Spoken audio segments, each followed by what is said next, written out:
Hi, folks. You're with Tacitus today at your Pushback channel, and thank you for joining this radio live stream. In this essay, I'd like to talk about real estate price manipulation in the West, and not just the big cities, so particularly the big cities, but not just the big cities. Now, it's hard to reach any conclusion other than prices are being controlled, manipulated, fixed, rigged, and give whatever term you want to it. Now, supply and demand, and there is no organic forces at operation here. Now, some may say, well, look at all the immigration coming into the West, the forced migration that the local people never agreed to. That would force up real estate prices or rental prices. Well, I guess that's a factor, but it's not organic or natural. That's being forced. Places like Australia, for example, they want to increase the immigration to 400 or more than 400,000 a year. People coming to Australia. Now, Australia's only got a population of 26 million or something. So 400,000 is a lot of people, and they all cluster in the bigger cities of Sydney and Melbourne, and probably 3/4 plus of them do anyway, and that obviously has an effect on pricing, but that's not where that in itself is not organic. But more importantly, is there's less housing and land coming onto the market. There's various restrictions on the amount of property that's coming in. So there's a lot of artificial controls that exist. Also, big international finance coming in, buying up swathes of property, or big offshore investors. Chinese Communist Party generals buying 2, 3, 4, 500, 600 freestanding properties in just one city. Now, you only need 100 or so of them, and already you've got quite an effect on the local market. So the local real estate market should ideally, and this is how it has been sort of really throughout all time, it should reflect the purchasing power of the local workers. Now, if the local workers can only afford X for a house, then that's what the price of the houses end up being.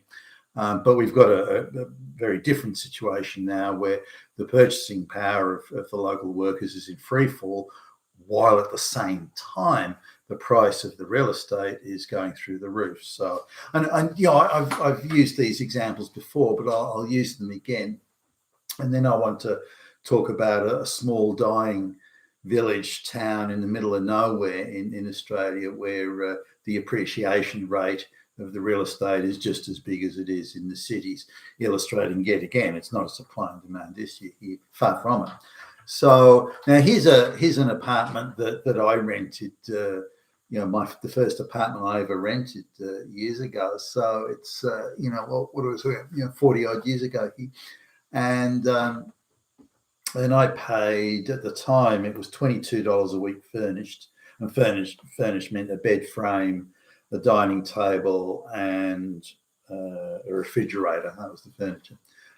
And $22 a week furnished, or $18 a week unfurnished. I said I didn't want the furniture, and so they said, right, someone will be around to collect it, but no one ever came. I only paid the $18 a week. Now, this is like a one-bed apartment with quite a generous storage area and a large garage, lock-up garage. $18 a week.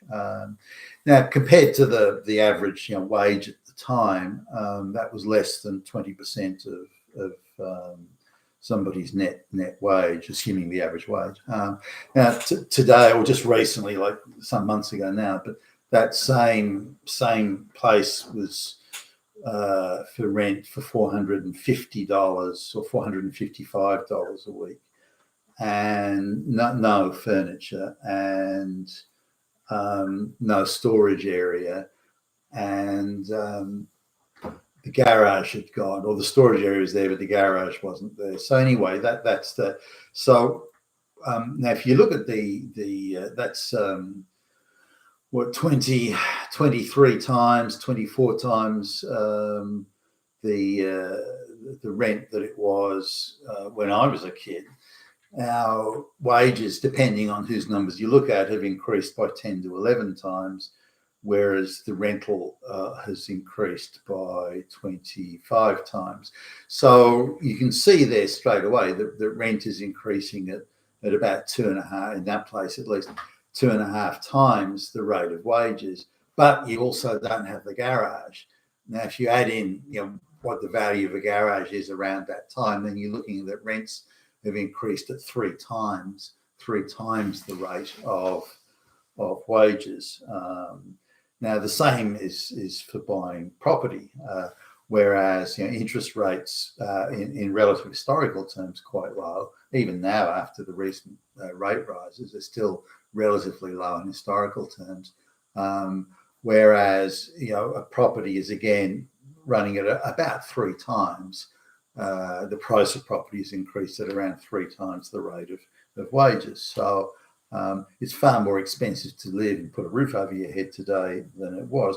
Now, this is the same even, if you go into, say, some of the, the outer, the sort of, if you look at the satellite suburbs of a big city like Sydney, then you go to the next sort of belt of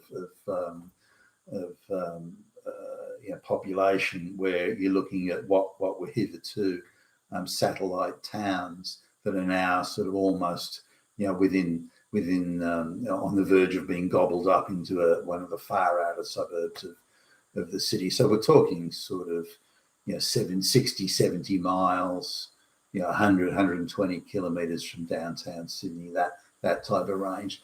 Even then, now in places like that, the transport systems are usually very ordinary. So getting around is quite a bit more difficult than it would be in the inner city. And equally, the wages there are a fair bit lower. If you look at, say, something like 80% of the jobs pay less than the average wage in an area like that. So the purchasing power in the local area is quite a bit lower than it would be in downtown Sydney. But again, you're looking at in purchasing power terms, the rents in the outer area are probably four times, well, not probably they are. They've increased at four times the rate of local area wages. So now I just want to, and again, the issue here is why are rents and incomes, rents and mortgage payments, purchasing property, why are they increasing at so much faster than the rate of wages? If wages had increased by 10.5 times, but the price of rent had gone up by 11.5 times, you go, well, that's pretty close. That's not that much in it. But when the rent increases by 10 times, the rent increases by 25 plus times, but wages only increased by 10 times, you say, hey, hold on a minute, something's not right here. How is it that the less people can afford, the higher the prices go? So clearly, it's not market driven. Now, so some other factors in here where people now, there's many more households now that have dual incomes, rather than just the single breadwinner and the dependent family with the 2.4 kids, that sort of stuff. That's no longer affordable anyway for someone on the average wage. But even if you look at people on, say, double, there's two income earners and they're both making the average wage, even on that basis, real estate and rental is still 1/3 more expensive than it was 40, 50 years ago. So this is clearly illustrating there's not market forces that are driving it, or no natural organic market forces at least. Artificial market forces, sure, but that's not market forces anymore. As soon as it's artificial, it's obviously not market forces. It's not a clean, clear supply and demand equation. Now, there's a village that's it's about just on about 9 hours drive away from Sydney and 4 hours drive from a smaller city. So 9 hours from a major city, 4 hours drive from a minor city. Now the roads that lead to it are pretty ordinary. Often in times of heavier rain or snow or icy roads, that sort of thing. Frequently you're cut off from the rest of them. Rarely is it both roads, one going to the minor, one going to the major. Rarely is it both roads at the same time. There are sort of towns, more substantial towns that are, you say, an hour to an hour and a half drive away. So, but it's a small dying village. Now, the reason I know about this, or I have some sort of understanding of it, is that a kid at school, he had a relative or a family relative, some relative that lived in this town, and he inherited a block of land there. Now, the block of land was a little bit short of an acre, so say 3,500 square meters or something in that order. So a little bit short of an acre. And he inherited this. He's quite excited about it. And we were in senior high school at the time. He actually had just got his driving license. So he said, why don't we go up there and have a look at it? And kids like, oh yeah, it's an adventure. Let's go. And so me and him and three of us, I think, ended up going up to have a look at this place. And it's a vacant block. I had a little sort of shed that was falling down on it, but it was a vacant block of land in effect. I don't know if it had any facilities, like as in, I don't know if it even had town water or electricity to it. I suppose it did. I don't know. But it was there's nothing on it. It was just scrub and so on in this small village that I think had a population of a little bit over 1,000 people, something like that. So it'll give you an idea of how small this place was. Anyway, the land was valued at $2,000, and so $2,000 for a block of land that was nearly an acre in size. Now, given how it was in the middle of nowhere, and there was there's no employment, no factory, there was nothing there. There was no railway. Even the buses came twice a week. It was that sort of place. Now it's hardly going to attract people. So $2,000 seemed to me at the time, to even be a little excessive, given how remote this place was. Nonetheless, now to give you an idea, the block of land in Sydney, which would have been smaller than that, it would have been a suburban block. The block of land in Sydney at the time would have been,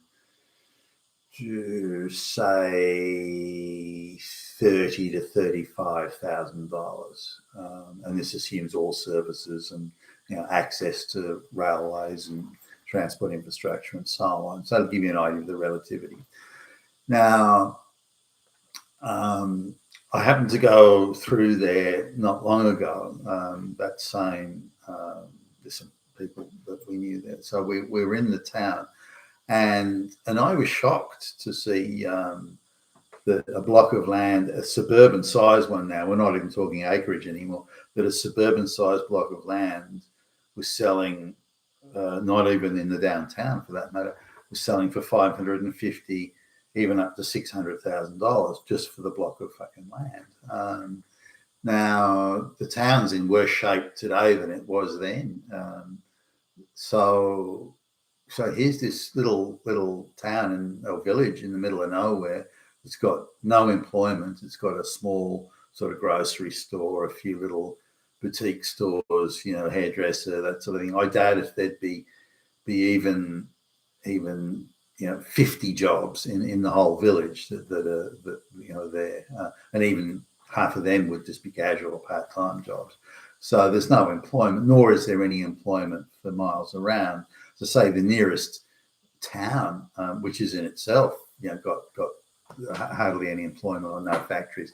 Even the nearest town is like an hour and a half drive away. So we're talking about a place where nobody goes, that's got nothing and has nothing, and yet it's got the price of land in the 40 odd years has appreciated by more than 2,000%. 2,000% appreciation when there's no one around to buy it. Now, a house or a block of land can be up for sale there for, not sort of months or 6 months or a year again. That things are up for sale there for 3 years, 4 years before they sell. So there's no demand or anything. Demand is not driving these prices. So what is driving these prices? Can people have inherited it and they can just afford to sit on it and sell it one day? Doesn't anyone need the cash now? Why doesn't someone just say, look, 300,000, I need the money? Why isn't there any of that going on? So again, market forces or people needing money or wanting it, it's just not there. So 2,000% increase over 40 years. Now that's the equivalent it's just not there. So 2,000% increase over 40 years. Now that's the equivalent in price appreciation of prime waterfront real estate in Sydney. And this little village in the middle of nowhere has got the same rate of appreciation for land as prime real estate waterfront does in Sydney. I don't think so. So this is, to me, this is an indicator. Well, what else can it be other than price manipulation? Maybe someone's got another idea or concept they can put forward here. But to me, it just can't be anything else. There is no market forces driving the prices. If you've got to sit on something for 3 years before you can fucking sell it, you've got no market forces there. And if there's hardly any jobs in the town, and the average wage in the town would be, not even half the national average wage, then the purchasing power of the locals aren't driving it.